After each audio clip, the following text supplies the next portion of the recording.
Hello, আসসালামু আলাইকুম। আমার প্রিয় ভাই ও বোনেরা, ভালো আছেন তো সবাই? সবাই সালাম নিল, সাথে আমিও নিলাম। তবে যাক, মন্ত্রীর মনটা অনেক ভালো, আমাদের সবাইকে সালাম তো দিয়েছে। আমরা ছাড়া এখানে অনেক বড় বড় নেতারাও আছে।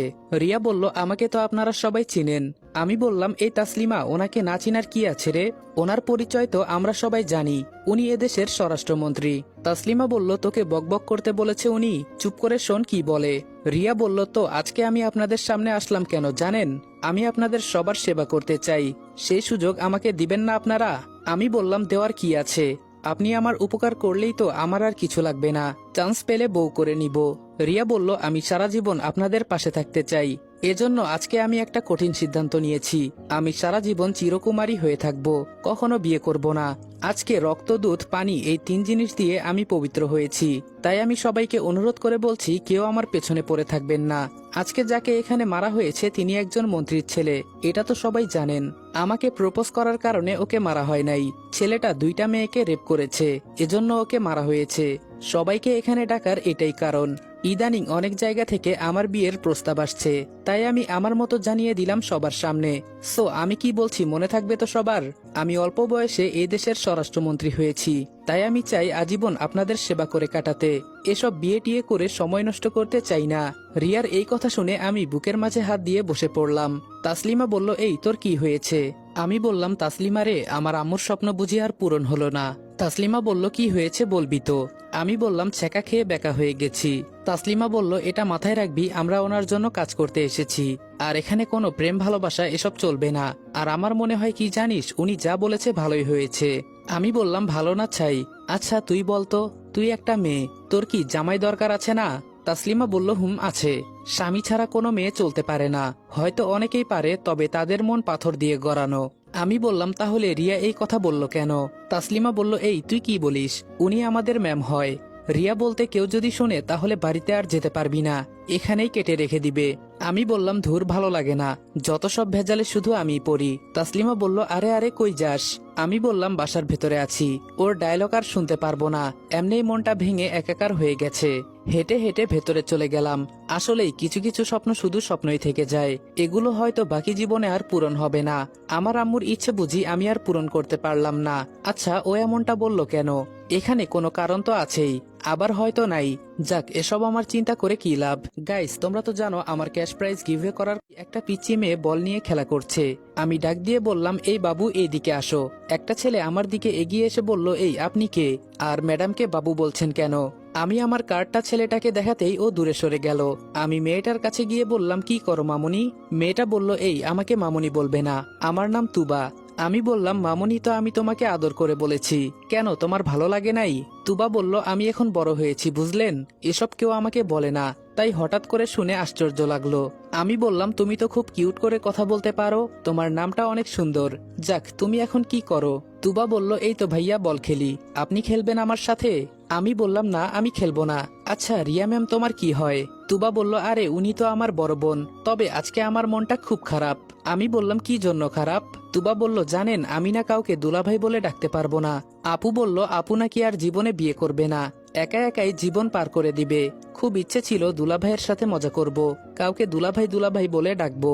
মনে মনে বললাম, তোমার আপুর কথা শুনে তো আমার মনটাই ভেঙে একাকার হয়ে গেছে। আমি বললাম, আরে এত চিন্তা করো না, আমি আছি না, আমি দেখে নিব। তুবা বলল, আপনি কি আপুর নতুন বডিগার্ড? আমি বললাম, হুম। তুমি জানো কিভাবে? তুবা বলল, বাবা বলেছিল। আপনার নাম কি? আমি বললাম, যদি এখানে থাকি তোমার সাথে আবার দেখা হবে, তখন বলবো কেমন? হঠাৎ একটা মাঝবয়সী লোক এসে বলল, তুবা ভেতরে যা। তুবা বলল, ওকে বাবা। এখন মনে হয় আমাদের পরীক্ষা করবে, দেখি কি হয়। আমি তাসলিমার সাথে গিয়ে ওনার সামনে মাথা নিচু করে দাঁড়ালাম। আমাদের পাশে অনেক ছেলে পেলে পিস্তল নিয়ে দাঁড়িয়ে আছে, মনে হচ্ছে যেন আমরা বড় কোনো অপরাধী। সামনে দাঁড়িয়ে থাকা লোকটা বলল, তো তোমাদের নামগুলো যেন কি? তাসলিমা বলল, জি আমার নাম তাসলিমা, আর ওর নাম রনি। লোকটা বলল, তো তোমরা এখানে এসেছো আমার মেয়েকে প্রোটেকশন দিতে, তাই তো? তাসলিমা বলল, জি স্যার। লোকটা বলল, পারবে তো আমার মেয়েকে রক্ষা করতে? আমি বললাম, কি বলেন স্যার, পারবো না মানে? আপনি শুধু আমাদের দায়িত্ব দিয়ে দেখুন। লোকটা বলল, সে তো দিবই, তোমরা জানো ও আমার একমাত্র আদরের মেয়ে। আমি বললাম, স্যার কিছু না বললে একটা কথা বলতাম। লোকটা বলল, আমি বুঝে গেছি তুমি কি বলতে চাও, একটু আগে যে এখানে ছিল সে কি আমার মেয়ে নাকি না, এটাই তো? আমি বললাম, জি স্যার। লোকটা বলল, আমি আমার ছেলে মেয়েদের পরিচয় দিই তখন যখন ওরা বড় কিছু হতে পারে। এর আগে মানুষ জানতো আমার কোনো মেয়ে নাই। যখন রিয়াকে আমি স্বরাষ্ট্রমন্ত্রী বানাতে পেরেছি তখন সবাই জানতে পারে আমার একটা মেয়ে আছে। ঠিক তেমনি আমার ছোট মেয়েকে এভাবে বড় করে ওর মতো একটা দায়িত্ব দিয়ে ওর পরিচয় দিব। আমি বললাম, বুঝে গেছি স্যার। লোকটা বলল, আমাকে স্যার বলতে হবে না, আমাকে আঙ্কেল বলতে পারো, এতে আমি কিছু মনে করব না। আমি বললাম, কি যে বলেন, আপনি এত বড় একজন মানুষ, আপনাকে কিভাবে আঙ্কেল বলি? লোকটা বলল, সে যাই বলো, এর আগে অনেক বডিগার্ড আমার মেয়েকে রক্ষা করার জন্য এসেছিল, কিন্তু সবাই ভয়ে পালিয়ে গেছে। আমি বললাম, কেন জানতে পারি? লোকটা বলল, সে পারবে, তবে সময় হলে। আমার এই মেয়েকে স্বরাষ্ট্রমন্ত্রী বানাতে অনেক বড় বড় মন্ত্রীকে মারতে হয়েছে আমার। তো তুমি ভাবতে পারছো ও আমার কত আদরের মেয়ে। আমি বললাম, স্যার, বুঝে গেছি, আর বলতে হবে না। লোকটা বলল, তোমাদের মাকে নয়তো তোমার বাবাকে কল করো। আমি বললাম, কিন্তু কেন স্যার? লোকটা বলল, যা করতে বলেছি তাই করো। আমি আমার মাকে কল দিলাম। আম্মু বলল, বাবা বল, সব ঠিক আছে তো?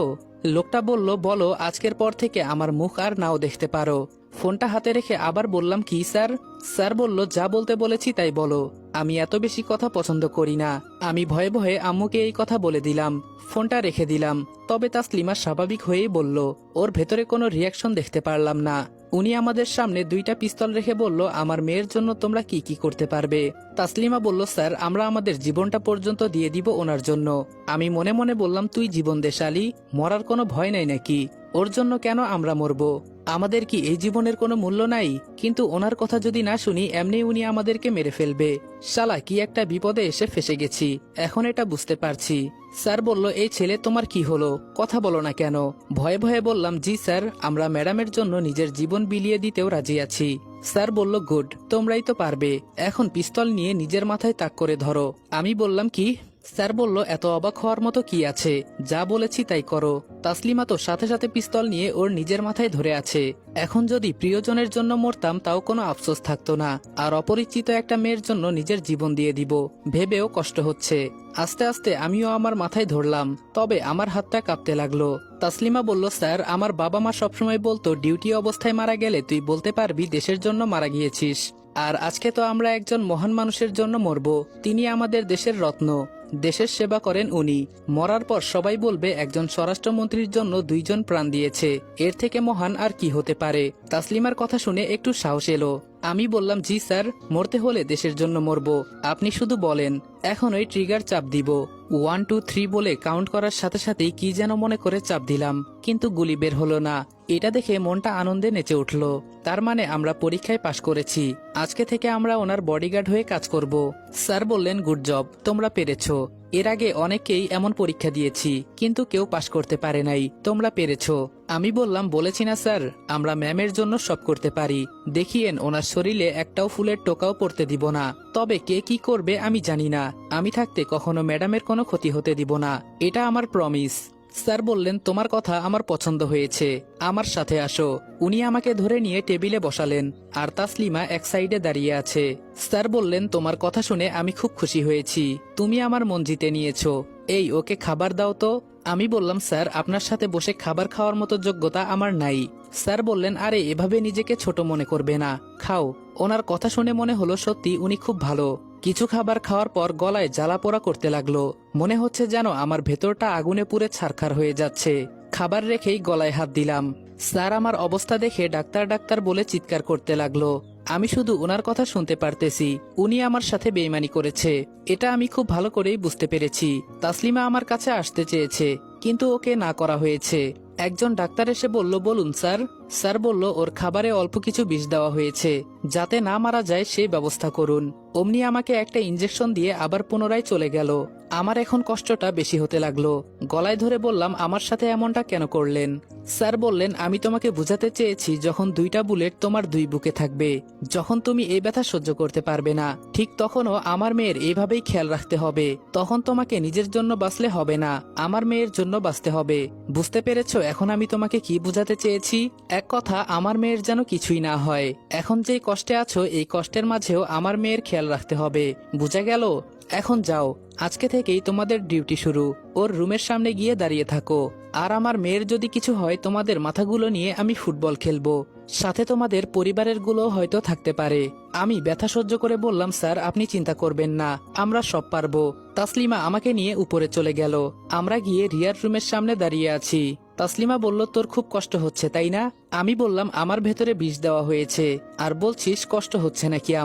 আমার কলিজায় আগুন লেগে আছে মনে হচ্ছে, সহ্য করতে পারছি না রে আর। চোখ দিয়ে এক ফোঁটা পানি পড়ে গেল। তাসলিমা বলল, কেমন মানুষ উনি, পরীক্ষা করতে গিয়ে তোকে বিষ খাইয়ে দিল। এসব কিছু না, সব সহ্য করে কাজ করতে হবে বুঝলে। আমাদের সিনিয়র স্যার আমাকে উদ্দেশ্য করে বলল। আমি বললাম, স্যার আমি পারবো, আপনি চিন্তা করবেন না। স্যার বলল, গুড। আমি বললাম, তাসলিমা তোর কাছে টক জাতীয় কিছু আছে? তাসলিমা বলল, না। আমি বললাম, তুই তাহলে এখানে একটু দাঁড়া, আমি পানি খেয়ে আসি। তাসলিমা বলল, যা। আমি আবার দরজার সামনে দাঁড়ালাম। তাসলিমা বলল, দেখিস ওর বাবার জন্য একদিন ওর মেয়ে বিপদে পড়বে, তখন হিসাব করে নিস আমার কথা। শালা পরীক্ষা করে আমাদের, মনটা চাইছিল ওকে যে। আমি বললাম, এসব বলিস না, অন্য কেউ শুনতে পাবে। তাসলিমা বলল, সব সময় থানায় সময় কাটিয়েছি, আর এখন দরজার সামনে দাঁড়িয়ে পাহারা দিতে হয়, কেন যে এখানে আসতে গেলাম। আমি বললাম, দেখি সামনে আবার কোন পরীক্ষা অপেক্ষা করছে আমাদের জন্য। তাসলিমা বলল, ম্যাম তো এখনো বের হয় নাই, চিন্তা হচ্ছে আমার। আমি বললাম, তোর চিন্তা করে কি লাভ, যা করার তো আমাকেই করে। তাসলিমা বলল, এই খারাপ কথা একদম বলবি না। আমি বললাম, তো কি করব, রাগে শরীরটা ফেটে যাচ্ছে। তাসলিমা বলল, আমাদের জীবনটাই এমন। হঠাৎ দরজা খোলার আওয়াজ শুনতে পেলাম। সামনে তাকিয়ে দেখি রিয়া ম্যাম আসছে। আমাদের কাছে এসে একবার ভালো করে তাকিয়ে দেখলেন। আমরা মাথা নিচু করে দাঁড়িয়ে আছি। রিয়া ম্যাম বললেন, তোমরা তো আজকে থেকে আমার বডিগার্ড নাকি? তাসলিমা বলল, জি ম্যাম। রিয়া ম্যাম বলল, তোমার নাম কি? তাসলিমা বলল, আমার নাম তাসলিমা। রিয়া বলল, ওহ তাসলিমা, খুব সুন্দর নাম। কত বছর ধরে পুলিশের চাকরি করো? তাসলিমা বলল, এই তো ম্যাম মাত্র 3 বছর। রিয়া ম্যাম বলল, ও বিয়ে হয়েছে তোমার? তাসলিমা বলল, না ম্যাম, তবে বিয়ের কথাবার্তা চলছে। রিয়া বলল, একটা কথা কি জানো তোমরা? তাসলিমা বলল, কি ম্যাম? রিয়া বলল, কি ব্যাপার, শুধু তুমি কথা বলছো, এই ছেলে তুমি কথা বলো না কেন? আমি বললাম, জি ম্যাম, আমাকে তো আপনি কিছু বলেন নাই। রিয়া বলল, তোমার সাথে একটু পরে কথা বলবো, তুমি অপেক্ষা করো। তো মিস তাসলিমা, আমার সাথে যারা কাজ করে এক কথায় তাদের বউ বাচ্চা এমনকি স্বামীও থাকতে পারবে না, আমার মতোই সিঙ্গেল হয়ে আমার সাথে কাজ করতে হবে, বুঝে গেছো? তাসলিমা বলল, জি ম্যাম, আর বলতে হবে না আপনাকে। রিয়া বলল, আর যদি বিয়ে করার ইচ্ছে থাকে তাহলে এখনই চাকরি ছেড়ে চলে যেতে পারো। আমি বললাম, ম্যাম আপনাকে পার্সোনাল একটা কথা বলবো। আমার দিকে একবার ভালো করে তাকিয়ে দেখলেন। রিয়া বলল, মাত্র চাকরিতে জয়েন করেছো, এর মাঝেই আমাকে পার্সোনাল কথা বলতে চাও? আমি বললাম, সরি ম্যাম, আমার ভুল হয়ে গেছে। রিয়া বলল, মনে থাকে যেন। আর তুমি আমার সাথে আসো, তোমার সাথে কিছু দরকারি কথা আছে আমার। আমাকে উদ্দেশ্য করে বলল। আমি বললাম, জি ম্যাম, কিন্তু। রিয়া বলল, একা একা ভয় পাচ্ছ নাকি? তুবা, এই তুবা। রিয়ার ছোট বোন দৌড়ে এসে বলল, কি হয়েছে আপু? রিয়া বলল, ভেতরে যা তো একটু, উনি নাকি একা একা ভয় পাচ্ছে। আমি মনে মনে বললাম, ও মা, আমি আবার কখন বললাম আমি একা একা ভয় পাচ্ছি? রিয়া বলল, কি মিস্টার, আসেন, নাকি আমন্ত্রণ জানাতে হবে আপনাকে? তাসলিমা বলল, ম্যাম আমি কি এখানেই থাকবো? রিয়া বলল, তুমি এখানে দাঁড়িয়ে থাকো। রিয়া অবাক করে আমাকে ভেতরে নিয়ে দরজা বন্ধ করে দিল। এটা দেখে তো আমার কলিজায় পানি নাই, না জানি এখন কি করে। তুবা বলল, আপু ভাইয়াকে কি বলবে? রিয়া বলল, নে তুই ফোনে গেম খেল, কেমন? আমি ভয়ে ভয়ে বললাম, ম্যাম আমাকে কিছু বলবেন? রিয়া বলল, বলার জন্যই তো দরজা বন্ধ করলাম। আমি বললাম, জি বলুন। রিয়া বলল, তোমার নাম রনি, তোমার মা থানার ওসি, একে একে আমার পরিবারের সবকিছু বলে দিল। আমি পুরাই অবাক হয়ে গেছি। ম্যাম এসব জানে কিভাবে? আমি বা আমরা পরিবারের কেউ তো ম্যাডামের সাথে কথাই পর্যন্ত বলি নাই। আমি বললাম, ম্যাম আপনি কিভাবে এসব জানেন?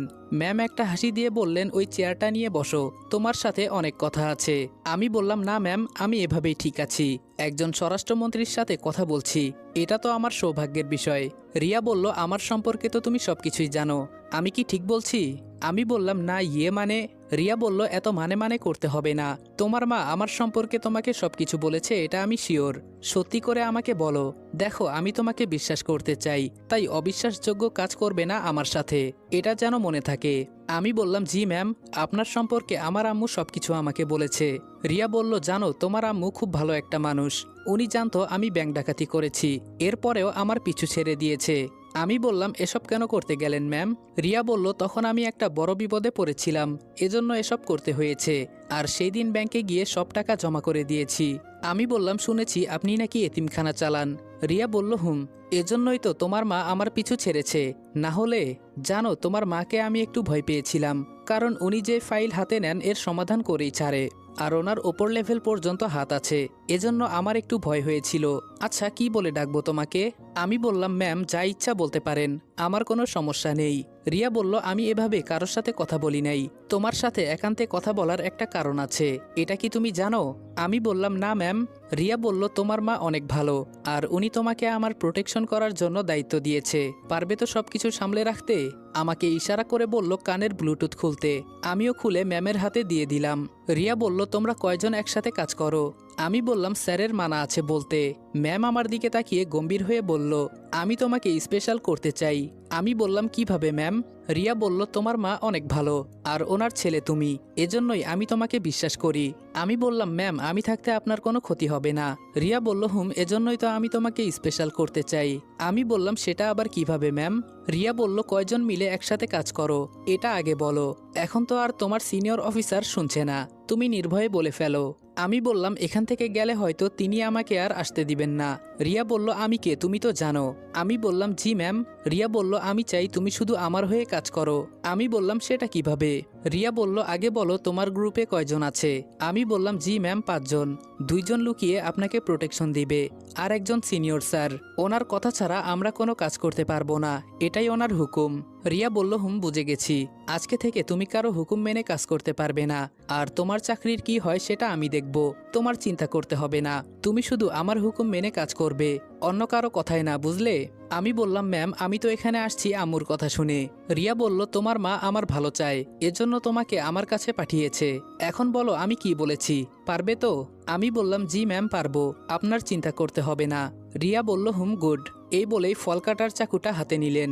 আমি বললাম, আরে আরে ম্যাম করেন কি? রিয়া বলল, কেন কি হয়েছে? আমি বললাম, আপনার বাবার মতো আপনিও কি আমাকে আবার পরীক্ষা করতে চান নাকি? রিয়া বলল, কেন আমার বাবা তোমাকে আবার কি করেছে? আমি বললাম, কি করেছে তা আর বলিয়েন না, উনি আমাদের পরীক্ষা করতে হাতে পিস্তল তুলে দিয়েছে, পিস্তল দিয়ে বলেছে নিজেকে মারার জন্য, আর আমাকে তো খাবার সাথে বিষ মিশিয়ে দেওয়া হয়েছে, এখনো গলায় জ্বালাপোড়া করছে। রিয়া বলল, তুবা কিচেন থেকে টক জাতীয় কিছু এনে ওনাকে খাওয়া। তুবা বলল, পরে আপু, এখন খেলছি। আমি বললাম, থাক সমস্যা নেই, এতটা নেই এখন। রিয়া বলল, আমার বাবা এমনই, তিনি সহজে কাউকে বিশ্বাস করতে পারে না, কিন্তু আমি তোমাকে খুব সহজেই বিশ্বাস করে ফেলেছি, চিন্তার কিছু নেই, আমি বাবার মতো তোমাকে আবার পরীক্ষা করব না। আমি বললাম, এত ক্ষমতাশালী একজনকে প্রোটেকশন করতে হবে, এভাবে তো আর কেউ বিশ্বাস করবে না, তবে ম্যাম আপনি খুব ভালো। রিয়া বলল, আমার সাথে কয়েকদিন কাজ করো, পরে জানতে পারবে আমি কতটা ভালো।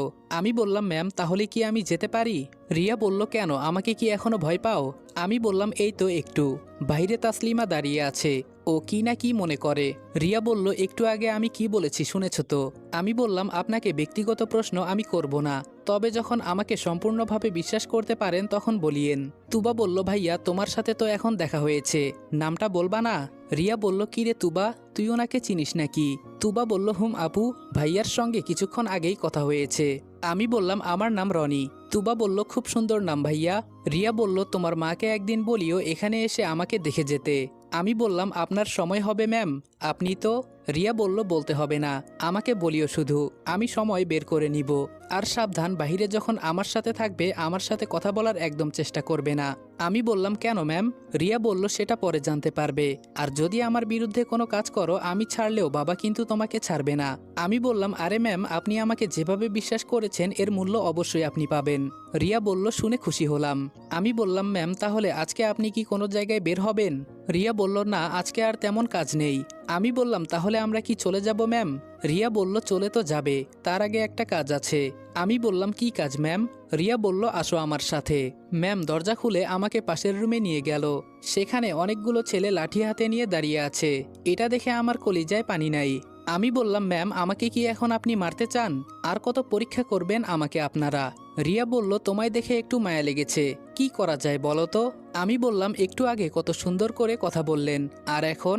রিয়া একটু রেগেই বলল, এগুলো তোকে এমনি বলেছি, আর ভাবিস না আমার সাথে তুই ফ্রিভাবে কথা বলবি। আমি বললাম, আপনাকে আমি কি কিছু বলেছি ম্যাম? রিয়া বলল, যা আমি তোকে ছেড়ে দিলাম, কিন্তু আমার কথার অমান্য হলে কিন্তু আমি তোকে ছাড়বো না। আমি আস্তে করে বললাম, বাপের মতোই দেখি মেয়েও 1 নাম্বার খাটাস। রিয়া বলল, কি রে কিছু বললি নাকি? আমি বললাম, না ম্যাম, আমি আবার কি বলবো? যদি আমার দ্বারা আপনার কোনো ক্ষতি হয় তখন আমি মাথা পেতে আপনার কাছে এসে দাঁড়াবো, তখন যা পারেন করিয়েন। রিয়া বলল, আচ্ছা এখন তাহলে যা, কালকে সকাল থেকে ডিউটি শুরু তোদের। আমি বললাম জি ম্যাম। একটা মেয়ে মানুষের এত রূপ যে থাকতে পারে সেটা আমার আগে জানা ছিল না। একটু আগে কত সুন্দর মধুর কণ্ঠে কথা বলছিলেন, আর এখন আমাকে মারার জন্য নিয়ে গিয়েছিল। বাইরে এসে তাসলিমাকে টেনশনে দেখে বললাম কি হয়েছে তোর? তাসলিমা বলল স্যার নাকি তোকে লাইনে পাচ্ছে না।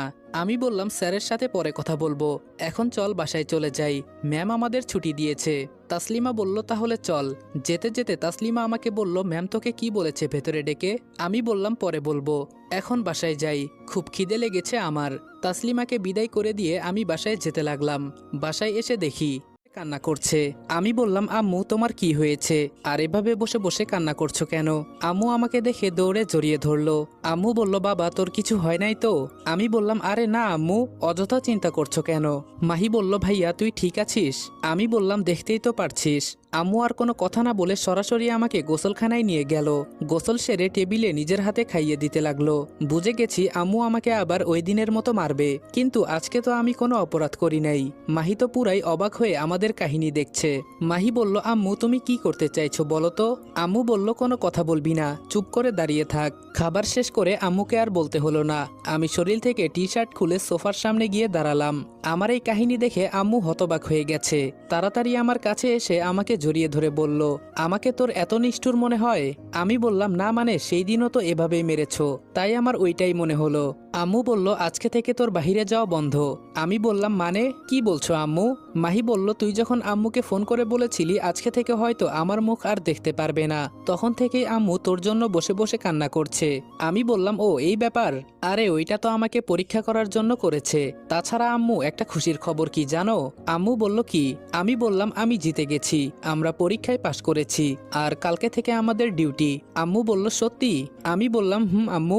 আম্মু বলল আমি তো তোরে নিয়ে খুব ভয়ে ছিলাম, না জানি ওরা তোকে কি করে। আমার তোকে পাঠানো ভুল হয়েছে বাবা, আমাকে মাফ করে দিস। আমি বললাম যা করেছো ভালোই করেছো। আম্মু বলল ওখানে যাওয়ার পর কি কি হয়েছে বলতো আমাকে। আমি বললাম থাক আম্মু, বললে তুমি কষ্ট পাবে। মাহি বলল কি এমন হয়েছে যে বললে আম্মু কষ্ট পাবে? আমি বললাম তাহলে শোন, একে একে সব বললাম। আম্মু বলল তার মানে তোকে বিষও খাওয়ানো হয়েছে? আমি বললাম হুম, তবে এখন ভালো লাগছে, কিন্তু একটা বিষয় খুব খারাপ লাগলো আম্মু, ম্যাম নাকি আর বিয়ে করবে না। মাহি বলল আচ্ছা ভাইয়া বলতো, রিয়া ম্যামকে তোর পছন্দ হয়েছে? আমি নির্ভয়ে বললাম পছন্দ তো হয়েছে, তবে কি করার, কাজ তো হবে না। আম্মু বলল সত্যি বাবা ওকে তোর পছন্দ হয়েছে? লজ্জা পেয়ে বললাম হুম আম্মু। মাহি বলল কিন্তু হঠাৎ এই সিদ্ধান্ত নিল কেন? আমি বললাম আমারও তো একই কথা। গাইস তোমরা তো জানো কিন্তু একটা ইন্টারন্যাশনাল লাইসেন্স কি তো, তাই আমি এটা আম্মু বলল চেষ্টা করলে সব সম্ভব হয়, এটা জানিস তুই? আমি বললাম কিন্তু আম্মু রিয়া ম্যামের সাথে আমি বাহিরে কথা বলতে পারবো না, উনি নিষেধ করেছে আমাকে। আম্মু বলল আচ্ছা থাক বাবা, তোর উপর আমি এত জুলুম করতে চাই না। আমি বললাম তবে আমার বউ যদি কেউ হয় সেটা রিয়া ম্যামই হবে। মাহি বলল ভাইয়া তোরও কি আম্মুর মতো মাথা খারাপ হয়ে গেছে? আমি বললাম এই প্রথম কাউকে আমার পছন্দ হয়েছে, তাকে কি এভাবে এত সহজে ছেড়ে দিব আমি? আম্মু বলল এই না হয় আমার ছেলে, হঠাৎ বাবা কোথায় থেকে এসে বলল কি নিয়ে কথা হচ্ছে তোমাদের? আমি বললাম এই তো বাবা এমনি বসে আছি। বাবা বলল তো তোর কাজ কি আজকে শেষ নাকি? আমি বললাম হুম বাবা, আজকে আর কোনো কাজ নেই। বাবা বলল তোকে আমি একটা কথা বলতে চেয়েছিলাম। আমি বললাম বলো। বাবা বলল আমার এক ছোটবেলার বন্ধু, আজকে ওর সাথে দেখা হয়েছে, ওর একটা মেয়ে আছে, আমার দেখে খুব পছন্দ হয়েছে, তাই যদি তোদের সময় হয় তাহলে দেখে আসবো। আমি বললাম কিন্তু বাবা। আম্মু বলল রনি তোর বাবা তো তোর ভালোর জন্যই বলছে, তুই মেনে নে। আমি বললাম ঠিক আছে বাবা। বাবা বলল তাহলে একদিন সময় করে বলিস, মেয়েটাকে আমরা সবাই দেখে আসবো। এই বলে বাবা ভেতরে চলে গেল। আমি বললাম আম্মু তোমার মাথা খারাপ হয়ে গেছে, বাবার পছন্দের মেয়েকে আমি কিভাবে বিয়ে করব? আম্মু বলল তোর বাবা তোর কাছে জীবনে কিছু চেয়েছে বল? আমি বললাম না। মাহি বলল তো এটাই, বাবার কথা তোর মানতে হবে। আমি বললাম কিন্তু আম্মু ওই ম্যাম। আম্মু বলল আমি বলেছি কিছু আসে যায় না, আমি তো এমনিই তোকে বললাম, তুই বাদ দে। আমি বললাম কিন্তু আম্মু আমার যে ওকে খুব পছন্দ হয়েছে, আমি চেষ্টা তো করব ওকে পটানোর জন্য। মাহি বলল আম্মুর সামনে কি সব কথা বলিস, তোর লজ্জা করে না? আমি বললাম লজ্জা পেলে জীবনে আর বিয়ে করতে পারবো না। আম্মু একটা হাসি দিয়ে বলল হুম এখন আমার ছেলে দেখি সব বুঝে। আমি বললাম এখন বাবার বিষয়টা একটু ম্যানেজ করে দাও না আম্মু। আম্মু বলল, মাহি কি করা যায় বলতো? মাহি বলল, এক কাজ করো আম্মু, আমরা এই বিয়েটা ভেঙে দেই। আম্মু বলল, তোর বাবাকে এখনো তোরা চিনিস নাই, উনি আবার যেটা বলে সেটাই করে ছাড়ে। আমি বললাম, তাহলে আম্মু এখন আমার কি হবে? সত্যি আম্মু, আমি মন থেকে রিয়াকে পছন্দ করে ফেলেছি। আম্মু বলল, দাঁড়া চিন্তা করতে দে। আমি বললাম, যাও, তোমাদের কিছু করতে হবে না, আমার বিয়ে আমি নিজেই ভাঙবো, তোমাদের আর আমাকে নিয়ে চিন্তা করতে হবে না। আম্মু বলল, আমি দেখি কিছু করতে পারি কিনা, এখন যা, তোর রুমে গিয়ে বিশ্রাম নে। আমি বললাম, ওকে আম্মু। রুমে গিয়ে শরীরটা বিছানার সাথে হেলান দিয়ে শুয়ে আছি, কিছুই ভালো লাগছে না। বাবা একটা নতুন টেনশন ঢুকিয়ে দিল ভেতরে। তবে যাই করি না কেন সব সাবধানে করতে হবে, কেউ যাতে জানতে না পারে। রাতে কিছুক্ষণ ফেসবুক চালিয়ে ঘুমিয়ে গেলাম, তবে হঠাৎ মাঝরাতে ঘুম ভেঙে গেল। কিন্তু এ কি, আমার হাত পা তো নাড়াতে পারছি না। তবে এই জায়গাটা আমার চেনা লাগছে না, কোথায় চলে আসলাম আমি? কিন্তু আমি তো ঘুমেছিলাম, এখানে তাহলে কিভাবে এসেছি? হঠাৎ রুমে বাতি জ্বলে গেল। কি রে, কি অবস্থা তোর? আরে, এ তো দেখি ফাহিমের বোন। আমি বললাম, আমাকে এখানে কেন নিয়ে এসেছিস? ফাহিমের বোন বলল, তোকে এখানে আনতে খুব কষ্ট হয়েছে রে। আমি বললাম, আমার মাথায় আসছে না, ঘুমন্ত অবস্থায় আমাকে তুলে নিয়ে আসলো আর আমি কিছুই টের পেলাম না। ফাহিমের বোন বলল, অজ্ঞান করার ওষুধ দেওয়া হয়েছিল তোকে। আমি বললাম, আমাকে ছেড়ে দে, না হলে অনেক বড় ঝামেলায় পড়ে যাবি তুই। ফাহিমের বোন বলল, ও তাই নাকি, কি করবি আমার? আমি বললাম, মাঝরাতে আমার ঘুম ভাঙিয়ে বলিস কি করবি আমার? ফাহিমের বোন বলল, ওই যে বলেছিলাম না, আমি বেঁচে থাকতে তোর ঘুমের 12টা বাজিয়ে দেব। আমি বললাম, তাই নাকি, কিন্তু তোর ভাইয়ের মতো অবস্থা তোরও তো হতে পারে, একবার চিন্তা করে দেখ। ফাহিমের বোন বলল, ও তাই নাকি? আমার কাছে এসে আমার মুখের সামনে ওর মুখ রেখে বলল, কি করবি আমার? মারবি আমাকে? মারতো। আমি বললাম, দেখ, আমার কিন্তু মেজাজ গরম হয়ে যাচ্ছে, সকালে আবার আমাকে ডিউটিতে যেতে হবে। এটা বলতেই ও আমাকে লাথি দিয়ে ফেলে দিল। আমি বললাম, আমি তোকে আমার বোনের মতোই দেখতাম, আর এরপরে যদি আমার সামনে পড়িস খবর করে দিব। ফাহিমের বোন বলল, তুই কথা বলবি না, তোর জন্য আমি সারা রাত ঘুমাতে পারি নাই, কিভাবে তোকে এখানে আনবো তাই চিন্তা করেছি। এখন আমি একটু ঘুমাতে যাব, সকালে তোর বিচার করব, এখন এভাবে ফ্লোরের উপর পড়ে থাক। আমি বললাম, তোরে তো আমি। ফাহিমের বোন বলল, সকালে দেখে নিব, তুই চিন্তা করিস না। বলতে বলতে ও দরজা বন্ধ করে চলে গেল। ইস, কি ঠান্ডা লাগছে, এখন এখান থেকে কিভাবে বের হব কিছুই তো মাথায় আসছে না। কালকেই প্রথম ডিউটি আমার, যেভাবেই হোক এখান থেকে আমাকে যেতে হবে। বাঁচার জন্য খুব চেষ্টা করছি, হাতগুলো মনে হয় লাল হয়ে গেছে। কিন্তু আবার রুমে দ্বিতীয়বারের মতো আলো জ্বলে উঠল। সামনে তাকিয়ে আমি হতবাক হয়ে গেলাম। আরে, এ তো ফাহিমের বাবা আর ফাহিম। ফাহিম বলল, এত বাঁচার চেষ্টা করবি না, তুই চাইলেও এখান থেকে পালাতে পারবি না। আমি বললাম, আমার মনে হয় বহুদিন পর সাপ তার গর্ত থেকে বের হয়েছে। ফাহিম বলল, তোকে আমার সেই দিনই মেরে ফেলা উচিত ছিল।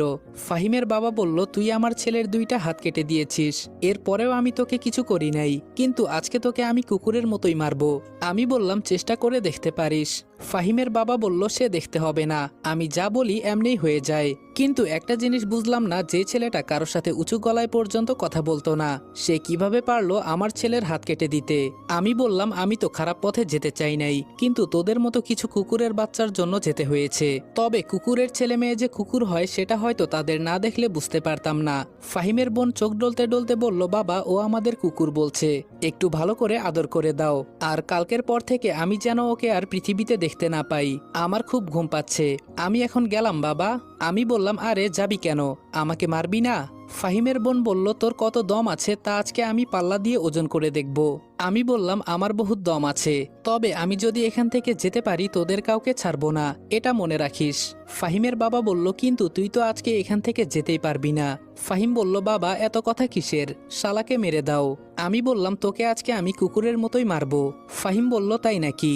ফাহিমের বাবা তার হাতে থাকা লাঠিটা দিয়ে আমাকে মারতে লাগলো। মারতে মারতে উনি হাঁপিয়ে গেছে। হঠাৎ আমাকে মারা বন্ধ করে দিয়ে বলল, তোকে আমি এভাবে মারবো না। ফাহিম বলল, বাবা, কি বলছো তুমি? ফাহিমের বাবা বলল, ওকে আমি এভাবে মারবো না, ওর মাকে আগে ওর সামনে মারবো, পরে ওকে। শুনেছি ওর মার নাকি বহুত তেজ। আমি বললাম, যদি দুনিয়াতে বাঁচার ইচ্ছা হয় তাহলে আমার আম্মুর নাম নিবি না, না হলে কিভাবে যে তোকে মারবো এটা তুই চিন্তাও করতে পারবি না। ফাহিম বলল, বাবা, আর দ্বিতীয়বার এই ভুল করো না, ওকে মেরে ফেলো। ফাহিমের বাবা বলল, আরে তুই এত চিন্তা করিস না, তুই শুধু দেখবি ওদের পরিবারকে আমি কিভাবে মারি। আমি একটা হাসি দিয়ে বললাম, যদি পারিস করে দেখা। উনি একটা চাকু দিয়ে আমার হাত পায়ের বাঁধনগুলো অর্ধেক খুলে দিয়ে বললেন, যদি পারিস এখান থেকে পালিয়ে যা, না হলে এভাবেই মরবি তুই। আর তুই চাস না তোর সামনে তোর মাকে মারি? যদি তোর পরিবারের সবার মৃত্যু দেখতে চাস তাহলে এখান থেকে পালিয়ে যা। এই ফাহিম, চল। আমি বললাম, আরে যা, আমিও দেখতে চাই তুই আমার কি করতে পারিস। কপাল দিয়ে রক্ত বের হয়ে মুখের কাছে চলে এসেছে। বাঁচার জন্য খুব চেষ্টা করছি, কিন্তু হচ্ছে না। কখন যে এই অবস্থায় চোখ লেগে গেছে বলতে পারি না। যখন ঘুম ভাঙলো তখন দেখি অনেকটা সকাল হয়ে গেছে। এদিকে আমার হাতের বাঁধনগুলো অনেকটাই ঢিলে হয়ে গেছে। কিছুক্ষণ চেষ্টা করার পর সফল হলাম। তাড়াতাড়ি দৌড়ে বাসায় গেলাম। আম্মু আর আব্বু আমার এই অবস্থা দেখে অবাক হয়ে তাকিয়ে আছে। সময় বেশি নাই, আগে রিয়া ম্যামের বাসায় যেতে হবে। এমনভাবে পোশাক পরলাম যাতে দেখেও কেউ চিনতে না পারে, কারণ শরীরে মারার অনেক আঘাত আছে। দৌড়ে বাসা থেকে বের হলাম। আম্মু পেছন থেকে ডেকে বলল, তোর কি হয়েছে? আমি বললাম, বাসায় এসে বলবো আম্মু, এখন দেরি হয়ে যাচ্ছে। একটা রিক্সা নিয়ে চলে গেলাম। রিয়া ম্যামের বাসার সামনে নেমে রিক্সা ভাড়া মিটিয়ে ভেতরে ঢুকে দেখি ম্যাডামের বাবা দাঁড়িয়ে আছে। যাক বাবা, যেখানে বাঘের ভয় সেখানেই সন্ধ্যা হয়। উনি আমাকে দেখেই বললেন, এই ছেলে এইদিকে আসো। আমি ম্যামের বাবার সামনে গিয়ে বললাম, জি স্যার। স্যার বললেন, তোমাকে তো চিনতে পারলাম না, তাছাড়া আমার সিকিউরিটি গার্ড তোমাকে ভেতরে আসতে দিল কেন? আমি বললাম, আরে স্যার, আমাকে চিনতে পারলেন না, আমি রনি। উনি আমার দিকে একবার ভালো করে তাকিয়ে দেখলেন। স্যার বললেন, আমি তো মনে করেছি তুমি ভয় পেয়েছো, এরপরে মনে হয় আর আসবে না। আমি বললাম, কি বলেন স্যার, ভয় আর আমি? আমাকে দেখে আপনার মনে হয় আমি ভয় পেয়েছি?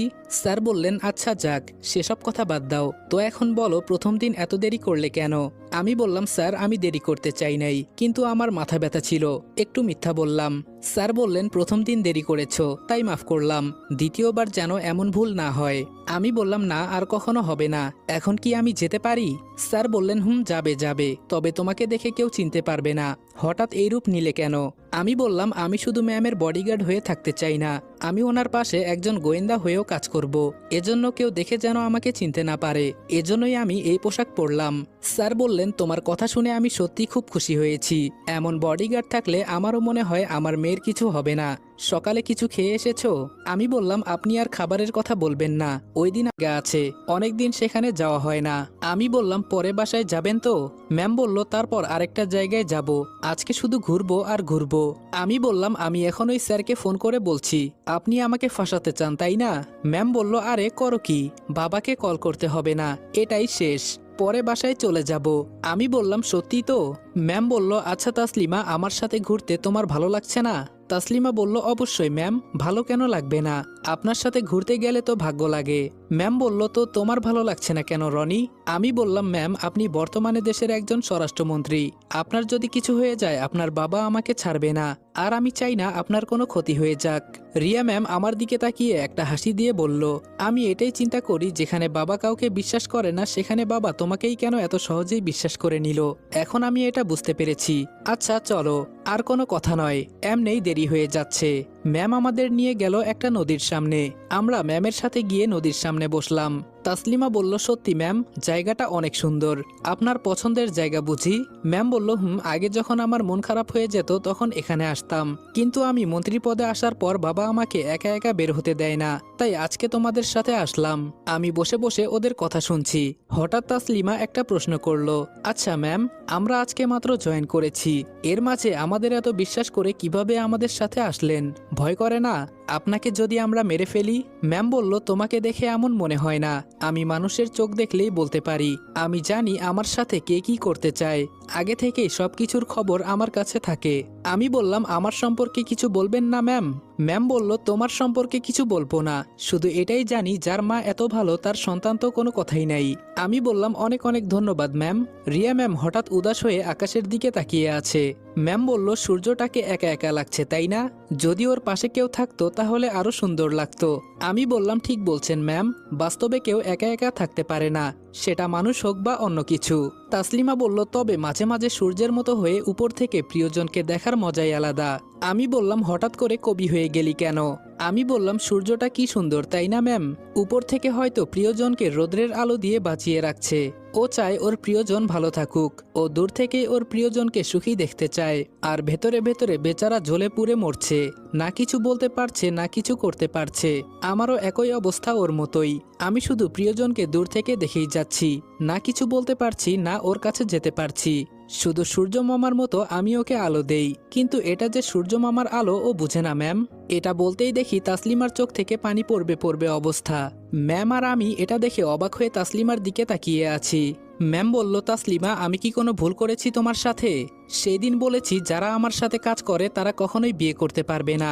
দেখো এটা আমি এমনিই মজা করে বলেছি, কিছু মনে করো না। তাসলিমা বলল, যেখানে প্রিয়জন আমাকে বুঝতে পারে না সেখানে কাকে কি বলবো ম্যাম? ম্যাম বলল, কাউকে যদি ভালোবেসে থাকো তাহলে সরাসরি বলে দাও, আমি ওকে সারা জীবন সূর্য মামার মতো আলো দিয়ে যাব। ম্যাম বলল, এভাবে একা একা থাকা যায় না, বাস্তবে কেউই একা থাকতে পারে না। তাসলিমা বলল, আপনি তাহলে কিভাবে থাকেন? আমিও অবশ্যই পারবো। আমি বললাম, সত্যি ম্যাম, আপনি যদি বিয়ে টিয়ে না করেন আমরাও সারা জীবন সিঙ্গেল থাকবো। একটু ডায়লগ মারলাম আর কি। ম্যাম আবার আকাশের দিকে তাকিয়ে আছে, তবে এবার একটু আলাদাভাবে ম্যাম তাকিয়ে আছে। ওনার চোখ থেকে জল গড়িয়ে পড়ছে। আমাদের তো বলার মতো কোনো ভাষা নেই। ম্যাম আজকে কান্না করছে। আমি বললাম, কি হয়েছে ম্যাম, আপনি এভাবে কান্না করছেন কেন? ম্যাম বলল, কিছু কিছু দুঃখ শুধু এভাবেই পানির সাথে উড়িয়ে দিতে হয়, হয়তো এগুলো কাউকে বলা যায় না, এগুলো শুধু সারা জীবন বুকের মাঝে আগলে নিয়ে বাঁচতে হয়। এটা বলেই ম্যাম চোখের পানি মুছলেন। তাসলিমা বলল, ম্যাম কেউ কি আপনাকে কিছু বলেছে? যদি বলে থাকে আমাদের বলেন, ওর মাথা কেটে আপনার হাতে ধরিয়ে দিব। ম্যাম বলল, আমাকে একটা প্রমিস করো, তোমরা দুইজন আমাকে কখনো ধোকা দিবে না। আমি বললাম, জীবন থাকতে কখনো না ম্যাম, যতদিন আমরা আপনার পাশে আছি কিছুই হতে দিব না আপনার। তাসলিমা বলল, হুম ম্যাম, আমাদের বিশ্বাস করতে পারেন। ম্যাম বলল, আজকে আমি খুব খুশি, অনেকদিন পর বন্দি জীবন থেকে একটু হলেও মুক্তি পেলাম মনে হচ্ছে। হঠাৎ পেছন থেকে কে জানি বলল, এই ছেলে মেয়েরা তোমরা এখানে কি করো? পেছনে তাকিয়ে দেখি, আরে এটা তো আমার আম্মু। আম্মু আমাকে দেখে দৌড়ে এসে জড়িয়ে ধরলো। সবাই এটা দেখে হয়তো অবাক হয়েছে, তবে রিয়া ম্যামের মুখে কোনো রিয়াকশন নেই, কারণ ম্যাম সব জানে। আমি বললাম, আম্মু কি করছো তুমি? আমাকে ছাড়ো। আশেপাশে সবাই কেমন ভাবে তাকিয়ে আছে দেখেছো? আম্মু বলল, আমি আমার ছেলেকে জড়িয়ে ধরেছি, এখানে কার কি? আমি আম্মুকে ছাড়িয়ে বললাম, কি হয়েছে বলো তো, হঠাৎ এমন দরদ কেন? আম্মু বলল, তোর কিছু হয় নাই তো আবার? আমি বললাম, আরে আমার আবার কি হবে, এখন বলো তুমি এখানে কেন? আম্মু বলল, তোকে সেই সকাল থেকে খুঁজতে খুঁজতে এখানে। আমি বললাম, কেন, আমাকে ফোন দিতা তাহলেই তো হতো। আম্মু বলল, তোর ফোন বন্ধ বলছে। পকেট থেকে ফোনটা নিয়ে দেখি সত্যি বন্ধ, মনে হয় চার্জ নাই। আমি বললাম, আচ্ছা এখন বলো কেন তুমি আমাকে খুঁজতেছো? আম্মু বলল, থাক তোর এসব শোনা লাগবে না, বাদ দে। আমি বললাম, না বলো কি হয়েছে? আম্মু আমার কানের কাছে এসে বলল, ফাহিমের বাবা ফোন করে বলেছে ছেলেকে খুঁজে পেয়েছেন তো, নাকি একটু পর লাশ নিতে আমার বাড়িতে আসবেন। এখনো সময় আছে, ছেলেকে খুঁজে বের করুন, নাকি আমার সাহায্য লাগবে? লাগলে বলবেন। আমি বললাম, আম্মু তুমিও না, কে কি না কি বলেছে তাই বলে তুমিও তা শুনবা? আরে ওদের কাজ তো মানুষের পেছনে পড়ে থাকা।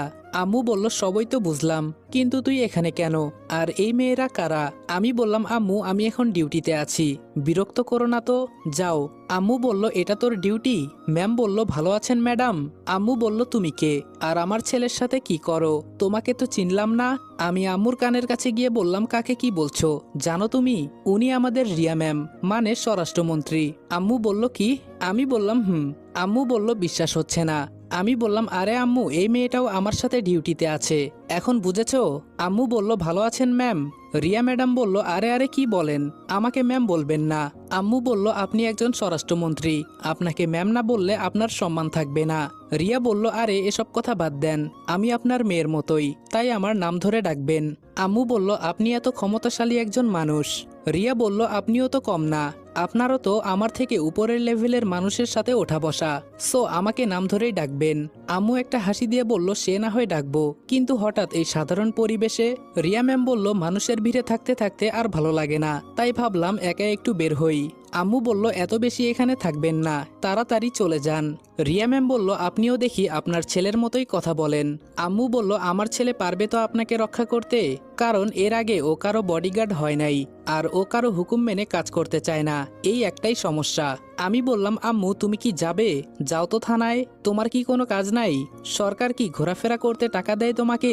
আম্মু বলল, বাড়িতে আয়, পিঠের চামড়া তুলে নিব তোর। ম্যাম একটা হাসি দিয়ে বলল, মা ছেলের মাঝে তো দেখি খুব মিল। আম্মু বলল, আমার একটাই ছেলে, খুব আদরের, খুব ভালোবাসি আমি ওকে। আমি বললাম, আম্মু? আম্মু বলল, আরে যাবো যাবো, তোর ম্যাডামকে তো আর খেয়ে ফেলছি না। ম্যাম বলল, রনি তুমি একটু চুপ থাকতে পারো না তো, আপনি একদিন আমাদের বাসায় আসবেন। আম্মু বলল, তেমন সময় পাই না, তবে তুমি একদিন সময় করে আমাদের বাসায় যাবে, ঘরটা আলোকিত হয়ে যাবে। রিয়া বলল, এভাবে এত সম্মান দিয়ে বলবেন না। আমি বললাম, যান শুধু একবার, আম্মু আপনাকে আর আসতে দিবে না, আমাদের বাসায় ধরে রেখে দিবে আমার বউ করে। লাস্ট লাইনটা একটু আসতে বললাম, শুনলে আমার অবস্থা শেষ। আম্মু বলল দিমু এক চর, শুধু উল্টাপাল্টা কথা। আমি বললাম আমি বললেই তো উল্টাপাল্টা, তাই না? তাসলিমা বলল রনি এটা কি তোর মা? আমি বললাম হুম। তাসলিমা বলল ভালো আছেন আন্টি? আম্মু বলল এই তো আলহামদুলিল্লাহ। আচ্ছা তোরা থাক, আমি এখন যাই, এমনি অনেক দেরি হয়ে গেছে আমার। ম্যাম বলল আপনার সাথে কথা বলে খুব ভালো লাগলো। আম্মু বলল আমিও ভাবতে পারি নাই আপনার সাথে এভাবে আমার দেখা হবে। আচ্ছা ভালো থাকবেন। আর রনি ওনাকে নিয়ে যত তাড়াতাড়ি সম্ভব এখান থেকে চলে যা। আমি বললাম হুম আম্মু, আর আমাকে নিয়ে এত চিন্তা করবে না। আম্মু চলে যাওয়ার পর ম্যাম আমার দিকে তাকিয়ে বললেন তোমার মা তোমাকে খুব ভালোবাসে তাই না? আমি বললাম কি বলবো ম্যাম, অনেক অনেক ভালোবাসে আমার আম্মু, যা কোনো কিছুর সাথে তুলনা করা যাবে না। রিয়া ম্যাম বলল তোমার মায়ের ভালোবাসা দেখে আমার আম্মুর কথা মনে পড়ে গেল। তাসলিমা বলল কেন ম্যাম, আপনার মা কোথায়? ম্যাম বলল আমার আম্মু দেশের বাইরে থাকে। আমি বললাম কেন ম্যাম, আপনাদের তো এত এত টাকা। ম্যাম বলল এই প্রশ্ন আর করিও না, এগুলো লুকোনোই থাক। আমি বললাম আপনার ইচ্ছা, তো এখন চলেন ম্যাম। ম্যাম বলল হুম চলো, আর এখানে থাকা যাবে না। তাসলিমা বলল হুম। আমরা গাড়ির দিকে যেতে লাগলাম। হঠাৎ ম্যাম দাঁড়িয়ে বললেন দাঁড়াও তোমরা। আমি বললাম এখন আবার কি হয়েছে ম্যাম? ম্যাম বলল আজকে আমরা হেঁটে যাব, অনেক দিন হলো হাঁটা হয় না। আমি বললাম আপনার মাথা খারাপ হয়েছে, আপনি হেঁটে যাবেন? আপনার বাবা যদি এই কথা শুনতে পারে আমাকে তো শেষ করে দিবে। ম্যাম বলল আরে বাবা চিন্তা করতে হবে না তোমাকে, এসব আমি দেখে নিব, এখন চলো তো। তাসলিমা বলল সত্যি হেঁটে যাবেন আপনি? ম্যাম বলল হুম চলো, অনেক দিন হলো হাঁটা হয় না। আমি বললাম কি যে পাগলামো শুরু করলেন না আপনি, মাঝে মাঝে আমি বুঝি না। আচ্ছা আপনারা যান, আমি গাড়িটা নিয়ে আসছি। ম্যাম বলল না তোমার এখানে থাকা লাগবে না, আমি ড্রাইভারকে বলে গাড়িটা এখান থেকে নিয়ে নিব, এখন তুমি চলো। আমি বললাম হুম চলেন। ম্যামের সাথে হাঁটতে লাগলাম, ফোনটা হাতে নিয়ে অন করলাম, দেখি অল্প একটু চার্জ আছে। হঠাৎ দেখি কে জানি কল করেছে। রিসিভ করে বললাম কে বলছেন, কিন্তু ওই পাশ থেকে কোনো আওয়াজ আসছে না। ধুর বাবা, কে যে ফালতু ফোন করে ডিস্টার্ব করে বুঝি না। ফোনে কথা বলার কারণে ম্যামের পেছনে চলে আসলাম। রিয়া ম্যাম আর তাসলিমা সামনে হাঁটছে, আর আমি একটু পেছনে পেছনে হাঁটছি। ম্যামের পায়ে ছিল হিল জুতা পরানো। হঠাৎ দেখি কিসের সাথে লেগে ম্যাম পা মুচড়ে পড়ে যাচ্ছে। আমি পেছনে থাকার কারণে তাড়াতাড়ি গিয়ে ম্যামকে পেছন থেকে ধরে ফেললাম, যার কারণে ম্যাম নিচে পড়ে নাই। তবে আমাকে অবাক করে দিয়ে ম্যাম তাড়াতাড়ি আমার থেকে নিজেকে ছাড়িয়ে সামনে একজন লোক ফুচকা বিক্রি করছিল, ওখানে দৌড়ে গিয়ে একটা ফল কাটার চাকু এনে আমার হাত ধরেই হাতের তালুর মাঝে টান মারলো। আমি একটা চিৎকার দিয়ে বললাম ম্যাম আপনি এটা কি করলেন? রাগে ম্যামের মুখটা টমেটোর মতো হয়ে গেছে। উনি আমার গালে ঠাস করে একটা চড় দিয়ে বলল তোর সাহস কি করে হয় আমার গায়ে হাত দেওয়ার? চড়টা খেয়ে আমি পুরাই ব্যাকেল হয়ে গেছি, আমার হাত দিয়ে রক্তের ছড়াছড়ি হয়ে যাচ্ছে। ম্যাম মুখ থেকে মাস্ক টান দিয়ে খুলে জোরে চিৎকার দিয়ে বলল 2 টাকার বডিগার্ড হয়ে আমার গায়ে টাচ করেছিস, এ বলে লাথি দিয়ে আমাকে দূরে ফেলে দিল। আশেপাশে কিছুক্ষণের ভেতরে মানুষের ভিড় জমে গেছে। ম্যাম চিৎকার দিয়ে বলল আমার পানি লাগবে। পাশ থেকে কে জানি এক বালতি পানি এনে ম্যামকে দিল। ম্যাম পানিটা নিজের শরীরে মেরে দিল, যার কারণে ওনার পুরো শরীরটা ভিজে গেছে। আমি এখনো মাটিতে পড়ে আছি, এখনো আমি কিছুই বুঝে উঠতে পারলাম না আমার সাথে এসব কি হচ্ছে। আরে আমি তো ম্যামকে বাঁচানোর জন্য শরীরে হাত দিয়েছি, এজন্য? ম্যাম দৌড়ে এসে আমাকে মাটি থেকে তুলে ইচ্ছে মতো মারতে লাগলো। কিছুক্ষণের ভেতরে মিডিয়া চলে এসেছে। সাংবাদিকের সামনে ম্যাম পায়ের জুতা খুলে আমাকে মারতে লাগলো, শুধু বলছে আমার শরীরে হাত দিস, তোর তো সাহস কম না, আজকে আমি তোকে এই দুনিয়াতেই রাখবো না। হিলের জুতা থাকার কারণে প্রত্যেকটা আঘাতে আমার গাল ফেটে রক্ত পড়ছে, আমি কথা বলার মতো শক্তি হারিয়ে ফেলেছি। পাশ থেকে এক মেয়ে সাংবাদিক বলল ম্যাম ছেলেটাকে ছেড়ে দেন, ও মারা যাবে, হাত থেকে প্রায় অনেকটাই রক্ত পড়ছে, আর মুখ পুরোটাই রক্তে লাল হয়ে গেছে। ম্যাম বলল ওকে আমি না মেরে শান্ত হব না। 2 টাকার বডিগার্ড আমাকে ধরার সাহস কিভাবে পায়? ঘটনা খারাপের দিকে যাচ্ছে, তাই তাসলিমা এসে ম্যামকে ধরে ফেলে। তাসলিমা বলল রনি এখান থেকে চলে যা, না হলে ওনার অবস্থা আরো খারাপ হয়ে যাবে। মানুষ জ্ঞানশূন্য হলে সেই অবস্থায় কি কিছু করতে পারে? আমারও ঠিক এমনই অবস্থা হয়েছে, আমি প্রায় জ্ঞানশূন্য হয়ে গেছি, কি থেকে কি হয়ে গেল কিছুই বুঝতে পারছি না। ওখানে বাঁচানোটাই মনে হয় আমার সব থেকে বড় ভুল ছিল। তবে এখন শুধু এইটুকুই বুঝতে পেরেছি, আমি এখানে থাকলে বাঁচতে পারবো না, এখান থেকে আমাকে পালাতে হবে। সাংবাদিকদের ঠেলে বের হলাম। পেছন থেকে ম্যাম চিৎকার দিয়ে বলছে তাসলিমা আমাকে ছাড়, আমি ওকে না মেরে শান্ত হব না, আজ পর্যন্ত আমার গায়ে কেউ একটু ছুঁয়েও দেখে নাই, আমি তোকে ছাড়বো না। 2-3টা পুলিশের গাড়ি কিছুক্ষণের ভেতরেই চলে এসেছে, এটা আমি দূর থেকে দেখতে পারতেছি। কাছাকাছি হাসপাতাল থাকার কারণে হাসপাতালে চলে গেলাম। ডাক্তার আমাকে দেখে ইমার্জেন্সিতে নিয়ে যেতে বলল। আমাকে ট্রিটমেন্ট করতে করতে উনি জিজ্ঞেস করলেন এসব কিভাবে হলো। আমার চোখ দিয়ে পানি পড়ছে, যার জন্য এত কিছু করলাম। আমি থাকা অবস্থায় ওনার গায়ে পর্যন্ত কাউকে হাত দিতে দেই নাই। আরে আমি তো কোনো ভুল করি নাই, ওনাকে বাঁচাতে গিয়েই তো আমি ওনার শরীরে হাত দিয়েছি, না হলে উনি তো পড়ে যেতেন। ওনাকে বাঁচানোটা কি ভুল ছিল আমার? এজন্য সবার সামনে আমাকে জুতা দিয়ে পিটালো। মুখে মাস্ক থাকার কারণে মানুষ হয়তো আমাকে এতটা চিনতে পারে নাই। পুরো মাস্কটাই রক্তে লাল হয়ে গেছে। ডাক্তার বলল কি চিন্তা করো। Baby, I know that you wanna get crazy, crazy. Shorty, take it slow, that shit.